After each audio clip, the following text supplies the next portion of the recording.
Okay guys, welcome back to the channel. We are here with the latest Helldivers 2 patch, and oh my god, have we all been just really chomping at the bit to get this patch in our hands, and hopefully the game that we know and love gets back to somewhat of a better road going forward. Even with the introduction of the Viper Commandos warbond coming out, we can all agree that the warbonds have been subpar. The latest patches has actually caused more issues than they fixed, and it did come across that the developers and the team at Arrowhead were being a bit lazy when it came to reviewing the patch. I wouldn't say lazy in terms of getting patches out. They were trying their best as a small studio, but there's only so long that excuse can actually work before you say, okay, now you're not even testing it.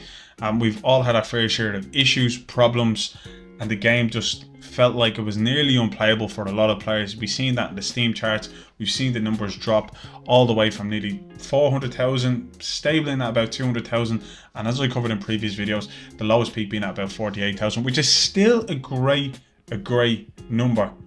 Just think about Suicide Squad kills the Justice League. Just think about it. That's all I'm saying. You can see Skull and Bones, all of these other games. This game is fantastic, but also it just needed a little bit more to stay in that stratosphere that we all wanted it to be in. Probably the best co-op shooter that we've had, probably one of the best, if not the best, live service game currently on the market. Now there's other games coming out, but this is wasn't even in potential for game of the year, but people were saying as well. So without further ado, let's get into it. Let's have a look at this patch. So we have the overview. Basically, we'll break that down, but once again it says, "Freedom's greetings, Helldivers. I'm your host, Release Captain Carl Berg, bringing you the democracy's latest and greatest from Super Earth's superior minds." It's a lot of information, so we'll dive in. The overview for this patch: some of the major areas of interest was visible supply lines and attack origins in the Galactic War. Thank God. We've discussed that already. Stratagems, weapons, planet, and enemy balancing updates, various crash fixes, stability improvements, and other updates. Invite only lobby creation, the rightmost option in the lobby sentence, currently only localized in English, additional language coming in the next patch. Before we just go any further, I am extremely nervous about that invite only lobby creation. What happens is that if the game does dwindle down to its core players that are always teamed up, it's going to make it harder for those individual players. Maybe their team's dropped off, they still love the game, and it's going to be harder to find a lobby, find a game. I'm not saying that is the case, but it will be a lot harder, and I really hope they can find some sort of balance. I'm not really happy with an invite only lobby. Realistically, you can just knock joining off and invite your friends. So invite only lobbies, creating those invite only lobbies, they tend, I know it's vice versa, it seems similar, but it's not. I feel like if everybody has an invite only lobby on, those solo runners or duos are just going to be stranded, and it might harm the game more than benefit the game. I'm just letting you know from my opinion. Hopefully not, but that's some things I can see. So balancing, let's get straight into balancing. Okay, goals with stratagem balance changes this patch. Okay, with the balance changes, we wanted to buff up some of the weaker stratagems to make them more viable and add more possibilities for variety in the loadouts. We also changed a few to make them more consistent, but the goal was to keep a similar high powered level. We are looking into the stratagems more to see if there are any other stratagems that might need more buffs or changes to make them more viable. We also want to be better at explaining what our goals are with the changes. Please see the linked blog post for more information. We'll obviously cover that as well. So we'll set off with the A/MLS 4X rocket sentry. Decrease spread, prioritize larger targets, increase target distance from 75 to 100 meters, decrease rockets per salvo 2 to 1 and get better ammo economy, increased explosion radius from 1 meter to 4, decreased explosion armor penetration. Explosion can no longer damage heavy armored enemies. The projectile still has enough AP to damage heavily armored targets. Increased projectile damage from 200 to 300. Okay, first one, good, big buff. A/MG-43 machine gun sentry. Okay, reduce the cooldown from 180 to 120 seconds. Good, I like it. A/MG-43 machine gun sentry. A/G-16 Gatling sentry. AMMLS 4X rocket sentry. AAC autocannon sentry, and so on. I'm not going to be constantly reading those out now. Increase the durability from 0% to 80%. So all of these got an increase. Durability up. The HMG emplacement increased rotational speed by 100%. Yeah, absolutely. Like, that was the most unused, unnecessary stratagem in the game. It looks, when you first see that stratagem, if you're ever new to Helldivers, you're like, oh yeah, I fuck with that. And essentially you see it, use it, and you just get like bombarded from every other angle known to man. Basically, we have the anti-personal minefield, increase explosion damage from 250 to 350. Increase the incendiary mines. Incendiary mines have been increased explosion damage from 150 to 210. Orbital Gatling, increase the fire rate by 25%. I'm so happy with that. Increase rounds per salvo from 30 to 60. Increase the armor penetration. Okay, that is interesting. Can damage heavily armored enemies. Decrease cooldown from 80 to 70 seconds. Okay, that's pretty much. These are just all buffed as much as we're getting through them. Decrease cooldown from the precision airstrike orbital from 100 seconds to 90, and decreased spawn/call in from 4 to 2 seconds. I'm really happy with that. Orbital airborne strike, decreased cooldown from 120 to 110. Eagle 110 rocket pods. Well, these changes may look like a straight up nerf. That was not my intentions. Please see the blog post for more information. Okay, so they want to explain a little bit more. I'm really happy with that. Improved targeting, increased projectile armor penetration. Now it does 100% damage to heavily armored enemies instead of 50. Like that.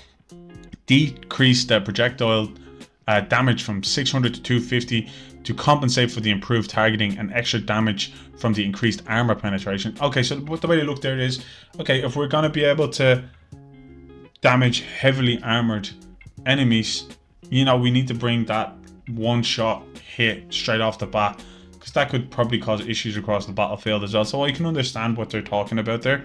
Grand. Decrease explosion armor penetration. Explosion can no longer damage heavily armored enemies. So anything within the vicinity that doesn't hit, it won't damage the armor of that said enemy that's heavily armored as well. Increased strafing. The Eagle strafe run increased use from 3 to 4. Jesus, okay. Increased armor penetration can now damage heavily armored enemies. Shit. Oh my god, these are gonna... The automatons and bugs are really gonna get it. The grenade launcher increased explosion damage from 350 to 400. Everybody loves the grenade launcher. The heavy machine gun, the MG260, increased projectile damage from 100 to 150. Increased projectile damage against durable body parts from 23 to 33. Jesus, okay, big one. Decreased fire rate from 450, 750 to 900 to 450, 600, 750. Decreased reload time from 7 seconds to 5.5, and increased staggered strength. The MG-43 machine gun decreased reload time from 4 to 3.5, increased max amount of magazines from 3 to 4. Also the MG-40 machine gun, obviously the whole lot that we just covered there. Increased the projectile damage from 80 to 90, increased projectile damage against durable body parts. Jesus, from 7.5% to 25. I just want to kind of, before we keep going with this, the big part of this, what we're seeing here is what originally we were working with. So as much as we're looking at the buffs, it's nice to pay attention to the original percentages. Like 7.5 up to 25 is not something small. That's insane. It's nearly quadrupled it in damage for the body parts. So that just shows how below par and how much effort you would have to put into these enemies. And the list goes on, as you can just see there. The Liberator, the AR-23 Liberator, Stalwart, and Guard Dog increased projectile damage against durable body parts from 10 to 23%. Jesus, over 1.5 on that. AR-23 Liberator Concussive increased projectile damage against durable body parts from 23 to 35. Adjudicator increased magazine capacity from 25 to 30. Increased projectile damage against durable body parts 10 to 20. Doubled again. Tenderizer increased the projectile damage from 60 to 95. Increased the projectile damage against durable body parts from 10 to 17. Decreased ammo capacity, okay, from 35 to 30, as we're getting that buff, so gonna have to have a balance. Decreased number of magazines from 10 to 8, okay. Increased staggered strength. The plasma purifier, increased projectile armor penetration to be the same as an explosion. Decreased explosion damage fallout. Okay, so kind of way you're going to look at that is the explosions that we just discussed in the original one. It would be around that ballpark. Explosive crossbow, increased explosion armor penetration to be the same as projectiles, same thing. Increased demolition strength, can now destroy bug holes and bot fabricator buildings, adding medium penetration. Tag and the eruptor, increased total damage from 420 to 570 damage per shot. That's insane. The diligence, increased projectile damage against durable body parts, 10 to 25 again. Some enemies have durable body parts that receive only a portion of the base damage from the projectiles. So here we go. It's a little note that you need to know.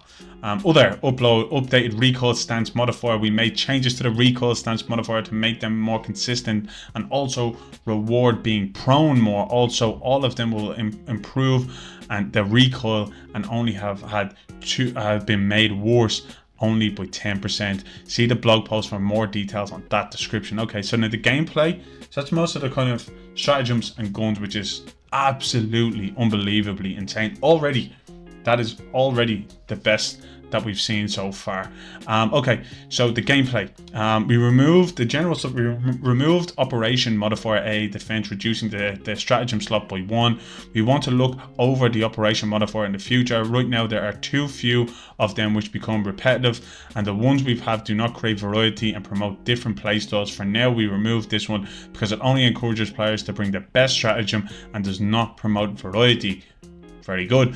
This disabled the retrieve essential personnel defend mission for the time being. This is to give the mission the proper attention and care that it deserves, as it now deemed not fun enough or performing well as we want it to be. The big moment that everybody's been looking at is super samples. Oh my god. So super samples, if you've been grinding this game or even left this game because you weren't able to get super samples at the rate that you wanted, or just wasn't fun getting super samples, believe you me, I'm in that category. Now it's made it a little bit easier to get those super samples. Now I'm just so excited to see this, because I think it would bring back those players who just thought 7 and over was just ridiculous. But now with those weapons being buffed, you know, it might be a little bit easier, but still 6 is just that little enticement. So super samples now spawn on difficulty 6. The reason for this change is that we feel that they're existing only on difficulty 7+, force some players to play the game on a harder difficulty than they wanted to be comfortable playing on. We do, however, still want to gain the getting of them to but less punishing one. Okay, so basically what they're saying, they still want it to be a grind for them, but they don't want to be a less punishing one. Okay, I got confused there immediately. The safe artillery stratagem is no longer blocked by stratagem jammer or ion storms, and is available after the mission timer end and the destroyer leaves closed orbit. Enemies in melee range of the gates in the evacuation high value assets mission will now take it more consistently. Added the ability to chat from in-game menus and message loading screen. Update some first person crosshair to improve readability. Socials invite only lobbies are now supported. Armor. The new armor passive peak physique plus 50 melee damage plus 30 weapon ergonomics. Okay, pretty cool. And then we have the planet hazards. The spikes in the planet the spike planet are now appears, and certain planets have been reworked, no longer causing bleed or stamina drain if hit in the planet explosions or spikes. Now pops 3 times, sending spikes everywhere, dealing increased damage. Fire tornadoes. I hate fire tornadoes. Fire tornadoes have had their behavior changed. They should no longer feel like they're actively respond to the player's movement. They should move more randomly. While fire tornado storms take place, enemies' vision is reduced. Players' vision is unaffected. Like, it's good. They're working towards the players. Then also it says the fire tornadoes being more random should result in a more various in situations players find themselves in. Tornadoes are significantly less likely to pile up and overlap on extraction points or objectives, and will generally be a bit easier to deal with. Tremors have had their spawning sweep to be slightly more random. Tremors have had their epicenter size and effect range decreased. These changes should result in more situations where enemies from the players get stunned, as well as reducing how consistently the players has the tremor occur next to them. Ion Storms added an additional VFX for Ion Storms and visibility. Like, these really go on. There's little things here. One thing I wanted to look at was the unexploded Hell Bomb. The exploded malfunctioning Hell Bombs can now sometimes be found on planets, will now explode immediately if hit with strong explosion or heavy weapon. They will still have the same delay if hit by small arms, fire, or weaker attacks. So if you do it with like a big weapon, it's going to blow up in your face, so make sure you're not around. Use a handgun. But yeah, so enemies, this is obviously another big one for enemies. This is what a lot of people wanted to have balanced. There's a huge kind of side on this, so let's break that down. What we're looking at is acid effect. The acid effect applied by hunters, bug mines, etc. now allows you to sprint while under the effect and slows you by 30% instead of 50%. Duration has been increased from 3 to 4 seconds. These changes are intended to make it less punishing for players to be slowed while fighting determinants. This allows us to use it more in more places without making an experience very punishing. For example, the Boil Spewers. Armor enemy balance. We have toned down the amount of heavily armored enemies like Boil Titans charges on higher difficulties, and instead spawn more hordes of smaller enemies. The difference should be quite noticeable, and the amount should be at least 30% less than before during the bug breaches. We have also toned down slightly how many hulks that spawn for automatons, and intend to ease up on the demand of anti-tank weapons, and by having more of the other enemies give a better incentive for the group to be bringing stratagems and weapons that take care of hordes. Patrol spawning is now back to how it worked before by the original patch, with some slight tweaks so that the levels are less empty if you are far away from the important locations with enemy presence. Stunning medium and large size enemies don't get stunned as easily. This will not affect the stratagem that stun, and will mostly just affect how easily the pummeler can stun larger enemies. Okay, so determines Bull Spewers and Nourishing Spewers. Spewers now get slowed if they lose their legs. Spewers Puke now applied to acid effect. Spewers Puke now can only damage Helldivers up to 4 times per second, and the Helldiver cannot take damage multiple times from the same projectile. This should reduce the instance of where you are instantly killed by it. Boil Titan. Okay, Boil Titan. The Boil Titan's head is now slightly less durable against the weaker anti-tank weapons.